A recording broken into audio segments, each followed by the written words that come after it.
Hey viewers, and welcome to the second DotDeck weekly update. Today we have a very exciting interview with the winner of US Nationals from last year in our newest feature, DotDeck USA, among some other developments for the DotDeck website and store.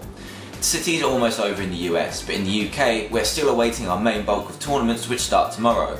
However, we do have an amazing interview brought to you by Tom with Justin Sanchez, who has just returned from the city's marathons over in the US and shares his experience with us to help you prepare for the tournaments that are just around the corner. So without further ado, let me introduce DotDeck USA.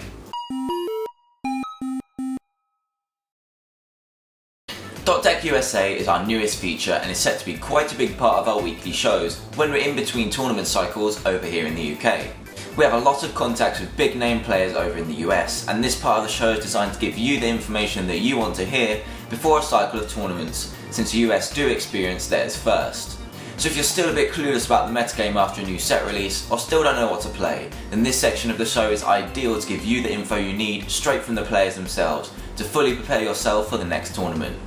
I know DotDeck is primarily a resource for UK and European players, but having this information straight from the US also gives us more of a worldwide idea of the current state of the game and gives players in the UK more information as mentioned earlier. So today's feature is Justin Sanchez, last year's US national champion, who took Magnezone to the top of the tournament for one of the first competitive tournaments of the mid-season rotation.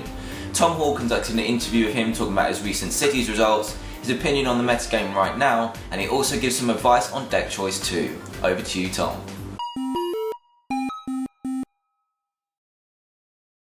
Hey there viewers, it's Tom here with the DotDeck weekly player interview. This week I'm joined by Justin Sanchez, the defending national champion of the USA.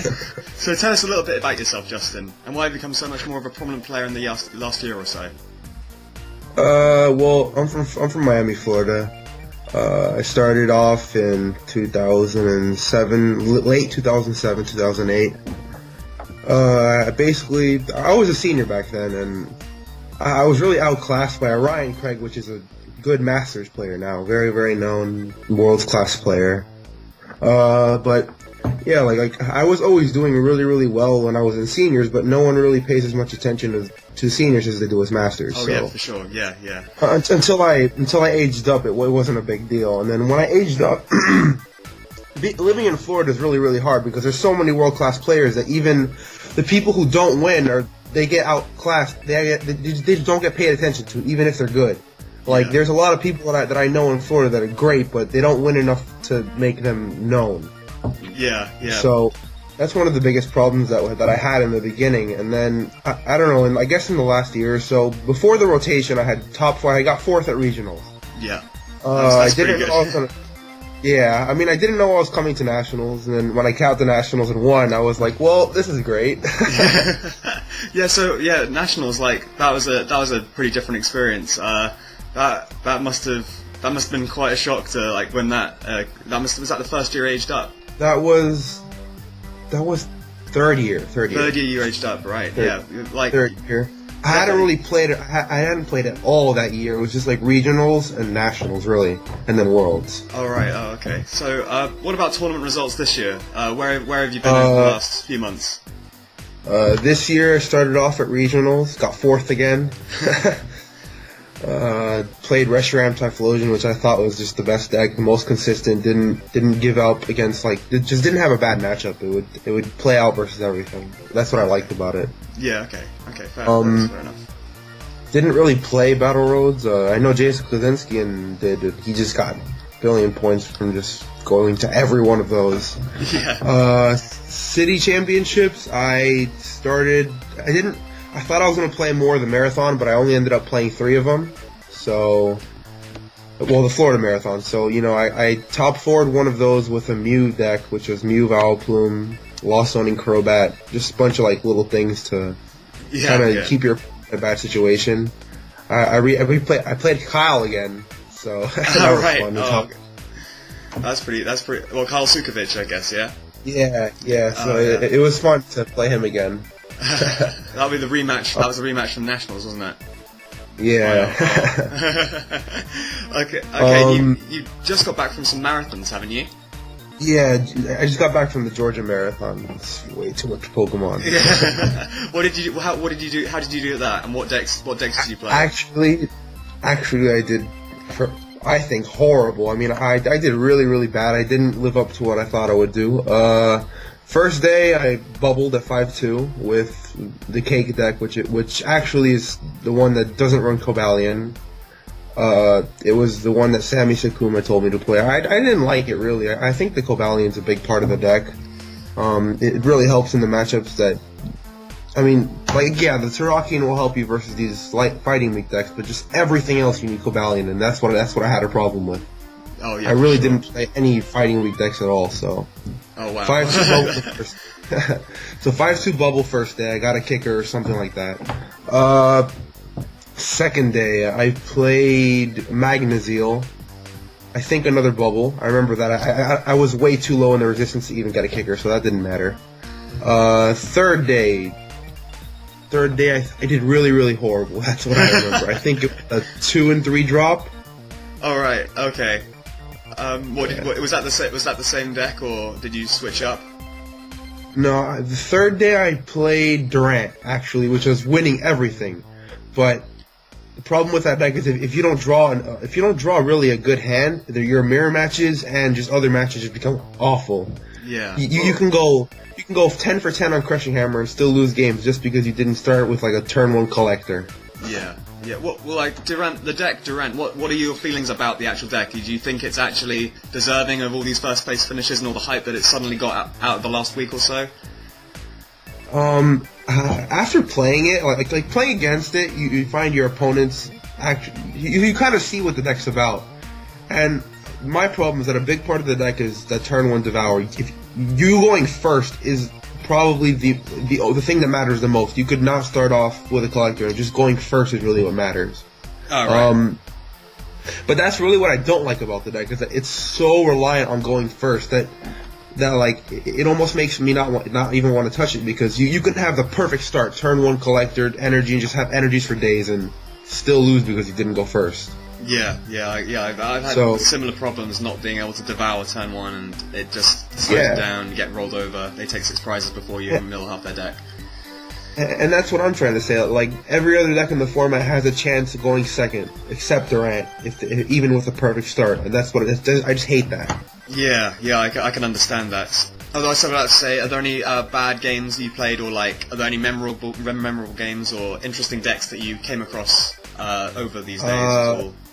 Well, the most memorable game I have was playing the Mew deck first round against Durant, and I decked him playing an N. That's pretty good. I decked Durant there. That was fun. I had no idea. That sounds like an unheard of strategy, but yeah, let's go with it. That sounds pretty good. Yeah. He had 0 cards in hand, 4 in deck, and obviously 6 prizes, so I just play the N and he loses. Wow. So, the marathons weren't the best results for you. I did get 1 top 8 with a deck that I thought, everybody told me I was stupid for running it, but I thought it was pretty good. I went 6-1 in Swiss with Zekrom, Pachirisu Shaman, Cobalion, Terrakion, and Thunderous. So it's kind of almost like a 6 corners variant, but not really. Kind of. Almost. Really, the thing about it is that I hate 6 corners because it really relies on your energy attachments and how they deal with them, but with the Pachirisu engine, you're guaranteed, also with the Thunderous engine, you're guaranteed to just be able to spread out energies more and be able to have more control with what you can attack with.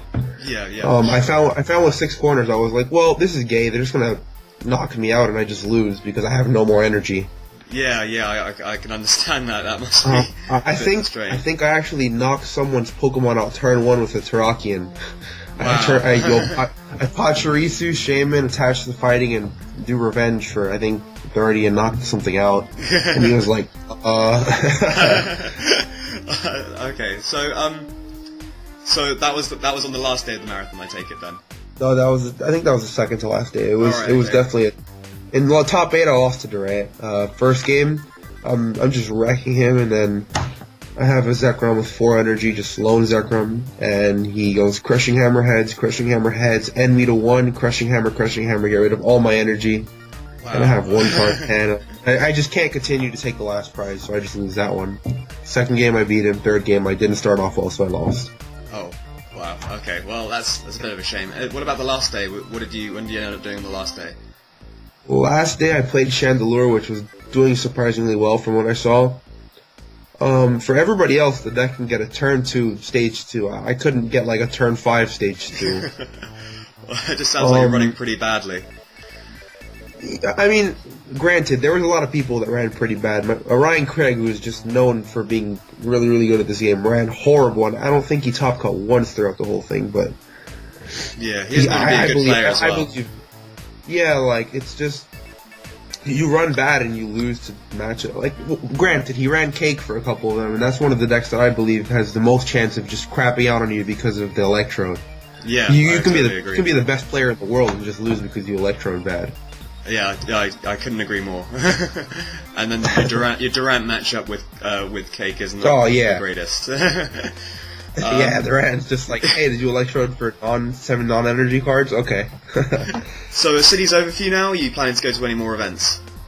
There's another week in the cities, but I don't think I'm gonna go. I'm content with 16 points. I think I could still be in the race for 16. All right. Okay. So now that cities are over for you, what events do you plan to go to in the future? It's like states are coming up, regionals, and then there'll be battle roads as well, I imagine, for you.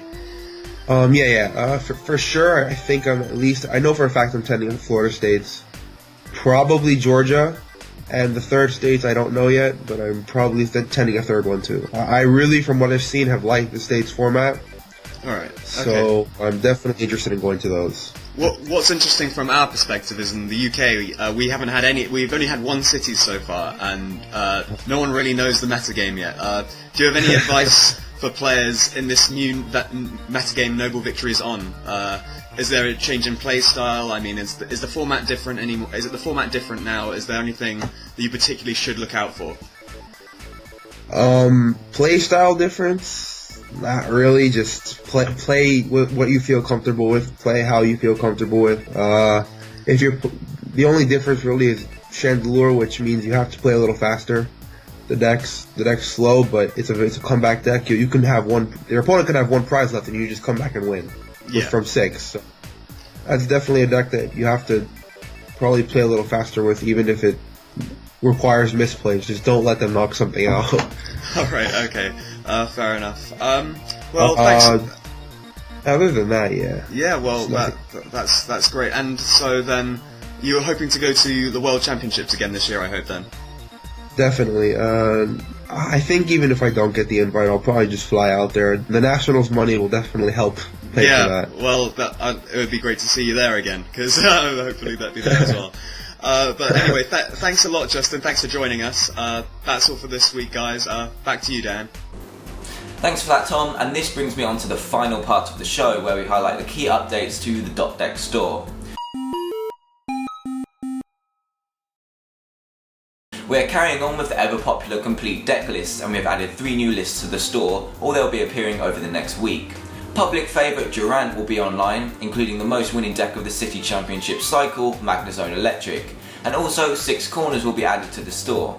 So make sure you keep checking back over the next week to grab yourself a bargain deck ready for competitive play. Also in the future, we'll be completing the selling section of the website. I won't go into too much detail until its official launch, but basically we have a list of cards that we want to buy off of people, and then you can sell your cards to us. We give you a quote on the price, you send in the cards, we check they're all okay, and then send you a payment within the next day or so. This is bound to be a great way to make money from all of those spare cards you'll have lying around, so make sure you look out for that too. Join the Facebook page in the description below to stay as up to date as possible. Thanks for watching this week's DotDeck Weekly Update. Make sure you tune in next week as we begin our coverage of City Championships from all over the UK, and we wish you all good luck in your tournaments over the next few weeks. Thanks for watching.